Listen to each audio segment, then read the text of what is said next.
Check कर लो, आवाज आ रही है? हेलो। Yes sir. ओके, चलो अब इसमें थोड़ा मजा आएगा आपको। ये क्वेश्चन है इसके अंदर, क्योंकि इसमें जनरली टॉपिक है ना, और डाया फेरा पैरा मैग्नेटिक के ऊपर है। ओके, ये सारे कॉन्सेप्ट बाद में, जो ये सारे कॉन्सेप्ट है ना, वो आईएमपी थे, जो अभी आपके सिलेबस में है, अभी भी कट नहीं हुए हैं थोड़े से। तो वो सारे टॉपिक और आईएमपी टॉपिक थे, तो आपको इसमें दिक्कत नहीं होगी। वैसे यहाँ 5-6 क्वेश्चन ही लग रहा है इसमें, तो फटाफट से खत्म हो जाएगा। चलो, बाद में आपको मैथ्स का रिविजन का टाइम भी मिल जाएगा। तो स्टार्ट करूँ lectures? Yes sir. Okay, so this is the lectures of the chapter number 13. Okay, HC Verma का ये chapter 13 का ये टॉपिक है, और chapter 5 मैग्नेटिज्म एंड मैटर का ये सेकंड लेक्चर HC वर्मा का। ओके, इसके अंदर हम प्रॉपर्टीज, मैग्नेटिक प्रॉपर्टी जो डाया फेरा पैरा मैग्नेट है, ओके, उसके बारे में बात करेंगे थोड़ा। चलो तो स्टार्ट करते हैं। फर्स्ट टॉपिक है पैरा। कॉन्सेप्ट क्लियर है ना? पैरा मैग्नेटिक यानी कि क्या? जो रिवर्स जा रहा है, मैग्नेटिक फील्ड के अंदर डाल है, तो उसकी प्रॉपर्टी उल्टी चल रही थी। सही है नहीं? हेलो। Yes sir. क्या ट्रिपल यस जी। सर? ये डायमैग्नेट की प्रॉपर्टी में बता रहा था, पैरा की नहीं। Okay, diamagnet, paramagnet and ferromagnet. Diamagnet यानी कि उल्टा चलेगा, पैरा यानी कि थोड़ी सी फील्ड स्ट्रांग होगी, लेकिन मैग्नेटिक फील्ड इतनी ज्यादा पावरफुल नहीं होगी। और फेरा के अंदर generally powerful magnetic field generate होती है। ससेप्टिबिलिटी की बात करें तो एक की वैल्यू नेगेटिव थी और स्मॉल थी, एक की वैल्यू पॉजिटिव एंड स्मॉल थी, बीच वाली पैरा की, और फेरा की हायर वैल्यू थी। वो पूरा का पूरा टेबल और कंपैरिजन यदि याद रख लिया आपने, तो ऐसा समझ लो ये पूरा का पूरा कॉन्सेप्ट आपको इजीली समझ में आ जाएगा। ओके, वो टेबल याद रखना जरूरी है, खाली ज्यादा नहीं, वो टेबल याद रख लेना जो मैं बताया था। चलो स्टार्ट करते हैं। Paramagnetic material is placed in the magnetic field. Paramagnetic material को यदि मैं इसके अंदर डाल रहा हूं, इसके अंदर एक चीज डाल, माइंड में डाल दो, पैरामैग्नेटिक मटेरियल है ना, वो टेम्परेचर के ज्यादा वो डिपेंडेंट नहीं है। पैरामैग्नेटिक मटेरियल वो टेम्परेचर के ऊपर ज्यादा डिपेंडेंट नहीं है। ओके, मैं ट्राई करता हूँ वो पूरा टेबल शेयर करने का। Okay, just give me 1 minute. यदि इस लैपटॉप के अंदर हो उसका फोटो तो है, तो नहीं लग रहा, नहीं है, कोई बात नहीं, याद ही होगा ना, पता है ना वो कंपैरिजन सभी को। आना बोलो। Yes sir. चलेगा कि शेयर करूं? कंपैरिजन वाला कुछ था वो, एसएल अरोरा का जो फोटो मैंने भेजा था ना, वो माइंड में डाल देना वो चीज। ओके, यदि ना हो तो इसमें क्या है, फर्स्ट देखो, चलो क्वेश्चन स्टार्ट करते हैं। टॉपिक में क्या दिया हुआ है यहाँ कि पैरामैग्नेटिक मटेरियल को मैं यदि मैग्नेटिक फील्ड में रख रहा हूं तो क्या होगा। ये दिया हुआ है magnetic field is increased and magnetization is increase. हाँ, तो मैग्नेटिक फील्ड इंक्रीज करोगे तो मैग्नेटाइजेशन इंक्रीज होगा, तो ये सही है। Temperature is increase, magnetization increase, depend कर रहा है टेम्परेचर को, टेम्परेचर से मैग्नेटाइजेशन इंक्रीज होगा, ये रॉन्ग है। क्यों? क्योंकि टेम्परेचर इंक्रीज करने से तो रेंडमली जो थे ऑरेंज, वो भी क्या हो जाएगा, रेंडमली हो जाएगा, और मैग्नेटाइजेशन कम हो जाएगा। बोलो क्लियर, हाँ कि ना? Yes sir. यानी कि ये तो रॉन्ग है, तो फर्स्ट सही है, सेकंड रॉन्ग है, वो इसमें आ रहा है बी ऑप्शन। बोलो क्लियर है? क्लियर है? Yes sir. चलो यस सर।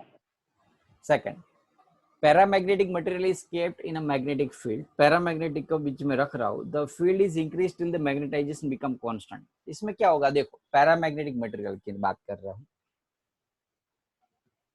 कि मैंने इसका ग्राफ शायद पता हो, तो ऐसा कुछ होता है कि पहले क्या कर रहा था मैं, इंक्रीज कर रहा था, फील्ड भी इंक्रीज कर रही थी। बाद में एक टाइम आया, क्यूरी टेम्परेचर याद करो, उसके बाद आप चाहे कुछ भी करो सेम रहेगा। हाँ कि ना? हाँ कि ना?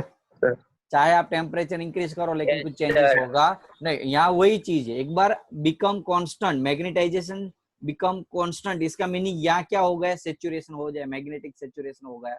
अब आफ्टर मैग्नेटिक सेचुरेशन टेम्परेचर से इफेक्ट नहीं होगी, यानी कि magnetization will remain the constant even if it decreased. Okay, temperature तो डिक्रीज करोगे तो भी कोई फर्क पड़ेगा नहीं बाद में, एक बार मैग्नेटिक सैचुरेशन हो गया तो।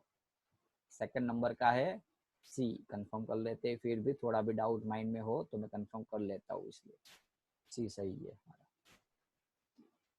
चलो नेक्स्ट क्वेश्चन लेते हैं।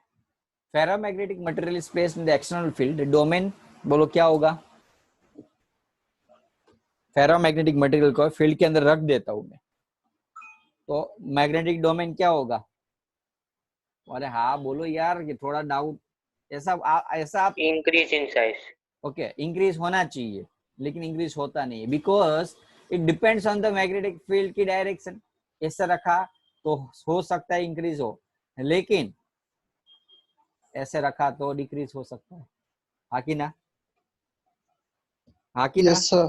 डिपेंड कर रहा है ना कि फील्ड की डायरेक्शन में रखो तो इंक्रीज होता है, ऑपोजिट फील्ड की ऑपोजिट डायरेक्शन में रखो तो डिक्रीज होगा।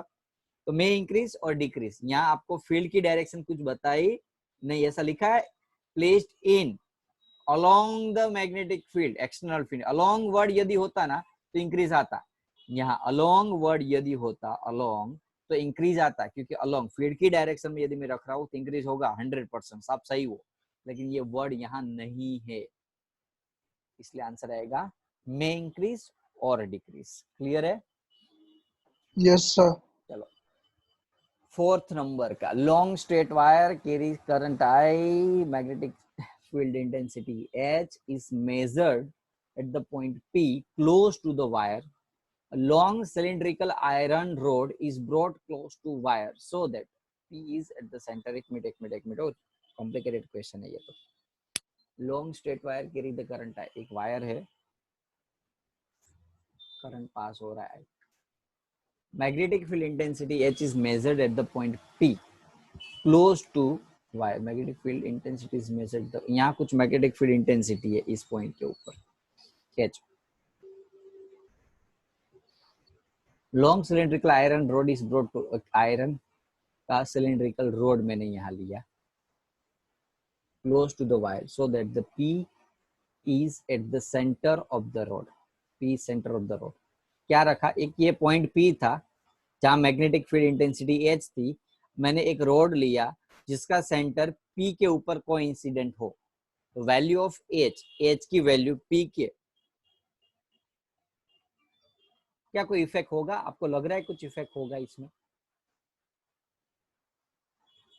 यानी आप ये ना समझ में आया ना तो इसको वो चीज समझ, इलेक्ट्रिक फील्ड का कॉन्सेप्ट समझ में था आपको, इलेक्ट्रिक फील्ड का, इलेक्ट्रिक फील्ड है, इलेक्ट्रिक फील्ड का फॉर्मूला E, इलेक्ट्रिक फील्ड का formula E is equal to क्या था, KQ/R²।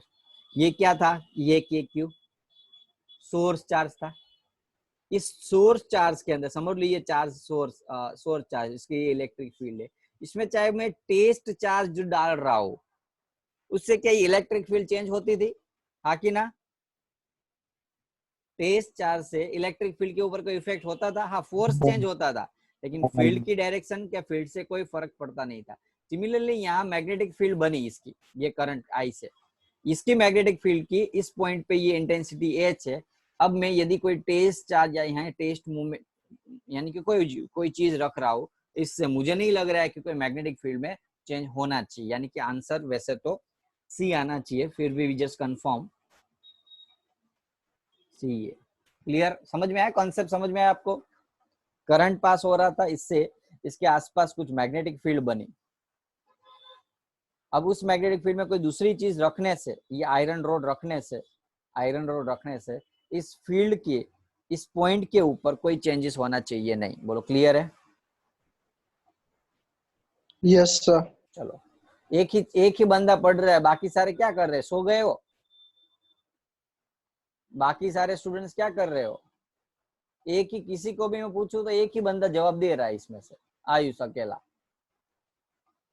मैग्नेटिक ससेप्टिबिलिटी नेगेटिव किसके लिए होती है बोलो, डायमैग्नेट। पेरा एंड डायमैग्नेट इसके लिए नेगेटिव, इसके लिए पॉजिटिव और इसके लिए पॉजिटिव, लेकिन इसके लिए पॉजिटिव लेकिन स्मॉल और इसके लिए वेरी लार्ज। कंसेप्ट याद रखना, इससे 3-4 MCQ बन सकते हैं। 6 नंबर, परमानेंट मैग्नेट बनाना, परमानेंट यानी कि जड़ जैसा मैग्नेट बनाना, तो इसकी जो रिटेंटिविटी और कोएर्सिव फोर्स होना चाहिए, क्या होना चाहिए बोलो? Sir High. રિટેન્ટિવિટી ઓછી હોવી જોઈએ અને नहीं बेटा, परमानेंट मैग्नेट बनावानुं छे आपणे। पर परमानेंट मैग्नेट के लिए हाई रिटेंटिविटी होना जरूरी है। क्यों? रिटेंटिविटी यानी कि क्या भाई, एक मेरे पास रबर है, उस रबर को मैं खींच रहा हूं, बाद में वो जो खींचा वही का वही रह जाए, उसको रिटेंटिविटी बोलते हैं। तो डाइपोल को मैग्नेटिक फील्ड के अंदर रखने से डाइपोल का अलाइनमेंट चेंज होगा। अब मैं यदि उसको छोड़ूंगा तो डाइपोल का अलाइनमेंट वैसा का वैसा रहे तो वो परमानेंट मैग्नेट बनेगा ना। तो वैसा का वैसा रहे ना, इसका मीनिंग यस सर रिटेंटिविटी। वैसा का वैसा रहे ना, उसकी मीनिंग रिटेंटिविटी। और कोएर्सिविटी यानी कि उसको वापस मुड़ाना, उसको रैंडमली मोशन कराना, जो उसकी डायरेक्शन है सीधे बच्चे उसको घुमाना, उसको बिगाड़ना, उसको कोएर्सिव फोर्स बोलते हैं। अब परमानेंट मैग्नेट बन गया, हाई रिटेंटिविटी है, तो इसका कोएर्सिव फोर्स भी हाई ही होना चाहिए ना। इजीली वो क्या हो गए, यदि इजीली वो मुड़ जाएंगे तो परमानेंट मैग्नेट नहीं बन पाएगी। उसको मुड़ने के लिए, इसको रैंडम मोशन में लाने के लिए डायपोल को ज्यादा फील्ड की, ज्यादा फोर्स की जरूरत पड़ेगी। तो ऐसे मैग्नेट को हम परमानेंट मैग्नेट बना सकते हैं जिसकी रिटेंटिविटी और कोएर्सिविटी हाई हो। क्लियर है? यस सर पक्का? Yes sir. उसका उल्टा, सॉफ्ट आयरन इलेक्ट्रोमैग्नेट बनाना, तो उसका उल्टा, लो रिटेंटिविटी होनी चाहिए, लो कोएर्सिव फोर्स होना चाहिए। इजीली, जैसा इजीली मैग्नेट बनता है इतना इजीली वो क्या होना चाहिए, मैग्नेटिज्म हट जाना चाहिए। समझ में आ रहा है कि नहीं? इलेक्ट्रोमैग्नेट यस का सर मीनिंग, इलेक्ट्रोमैग्नेट का मीनिंग क्या हुआ कि इजीली उसके अंदर मैग्नेटिज्म आ भी सके और इजीली बंद भी हो जाए, यानी कि कम, यानी कि जीरो हो जाए। तो ज्यादा ही रिटेंटिविटी होगी तो मैग्नेटिज्म रहेगा उसके अंदर थोड़ा, और रिटेंटिविटी लो होगी तो मैग्नेटिज्म खत्म हो जाएगा। हमारे लिए इलेक्ट्रोमैग्नेट बनाने के लिए उसकी रिटेंटिविटी और कोएर्सिविटी लो होनी जरूरी है। So this is the final answer, T, low retentivity and low coercive force. Okay, यहाँ आपको ऑब्जेक्टिव 1 के एमसीक्यू खत्म हुए एचसी वर्मा के। बोलो कोई डाउट है किसी को? बहुत इजी था। देखो इसमें बहुत कम एमसीक्यू मैंने समझाया, लेकिन कॉन्सेप्ट समझ लो और इसके बेसिस पे बहुत सारे एमसीक्यू नेट से प्रैक्टिस करो। एसएलआर बुक्स पकड़ लो, इसके अंदर बहुत सारे एमसीक्यू दिए होते हैं। एचसी वर्मा बुक्स ऑनलाइन में मैंने डाल दी है, तो उसके ऊपर से सॉल्व करो। और इतना ज्यादा ना हो तो कोई बात नहीं, नोट्स दी है वो एक्सरसाइज एंड एग्जाम्पल इतना करो तो भी इनफ है 90 मार्क्स लाने के लिए।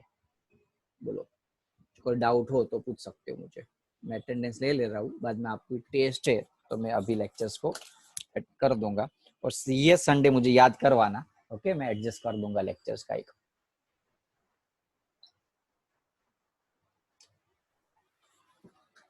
चलो तो डाउट ना हो तो लेक्चर खत्म करूं मैं? यस सर ओके, वैसे पूरा होगा वो। ओके, वो एक पीडीएफ जो भेजी थी वो प्रैक्टिस कर देना। मैं नेक्स्ट संडे उसके डाउट सेशन रख दूंगा। ओके, खाली डाउट सेशन ही रखूंगा, सारे एमसीक्यू नहीं सोल्व कराऊंगा, ध्यान दो। डाउट सेशन रखूंगा, सारे एमसीक्यू नहीं सोल्व कराऊंगा, तो इसलिए आपको प्रैक्टिस कर देनी जरूरी है। ओके, स्कूल में एग्जाम है आपकी? स्कूल में कोई एग्जाम नहीं है ना अभी तो? સર કઈ કીધું નહીં ઓકે, ચલો કઈ વાંધો નહીં. હોય તો મને કહેજો કે ક્રોસ થતું હોય એક્ઝામ સ્કૂલનું ને બધું, તો મને ઇન્ફોર્મ કરી દેજો કે અમને ના ખબર હોય. અત્યારે સ્કૂલ બંધ છે એટલે અમે કઈ એની ઉપર ફોકસ ના હોય, અમારી રીતે જ ક્લાસના પ્રમાણે ચાલતા હોય. ઓકે, તમારે કદાચ ક્રોસ થતું હોય કઈ એડજસ્ટમેન્ટ કરી દેશું અમે, હો ને? ઓકે સર લેક્ચર ખતમ કરું હું. ઓકે, ચલો, Yes, બેસ્ટ ઓફ sir. લક તમારી મેથ્સની ટેસ્ટ માટે. સારી રીતે પેપર લખજો. ઓકે, મેથ્સનું જ્યારે પેપર ચેક થઈ જાય પછી મને ઇન્ફોર્મ કરજો. ઓકે, કારણ કે તમારામાંથી 2 સ્ટુડન્ટ્સને students of the Mandhana trophy આપવાની છે.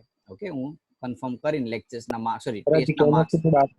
હા, કેમિસ્ટ્રીની પતે પછી, સોરી, હા કામ કેમિસ્ટ્રીની બાકી છે. કેમિસ્ટ્રીની પતી જાય ને સર જે પછી મેથ્સમાં ના હોય મેથ્સમાં ના હોય એને ફિઝિક્સ અને કેમિસ્ટ્રીના એવરેજ જોઈ લેશું. 3 છે એને Okay, 3 ના એવરેજ નીકળશે, 2 હશે અને 2 ના એવરેજ નીકળશે. કોપી કરેલા પેપર હશે એની હાલત ખરાબ થશે. ઓકે, ધ્યાન રાખજો. 9th માંથી 2 જણને, 10th માંથી 3 જણને પેરેન્ટ્સને સાથે બોલાવીને હેરાન કરી દીધા છે, એટલું ખાસ ધ્યાન રાખજો. ઓકે, મને પેરેન્ટ્સે, ફેકલ્ટીએ કીધું સર આનું પેપર મને લાગે છે કે કોપી કરે. લાગતું હશે ને તોય અમે ચલાવી નહીં લેવું. લાગવું ન જોઈએ કે તમે કોપી કરેલું. એટલું બધું પ્રોપર ના કોપી મારી દેતા કે અમને ખબર પડી જાય. ઓકે, ચલો તો ઓકે, આવજો બધા. બાય. Bye sir.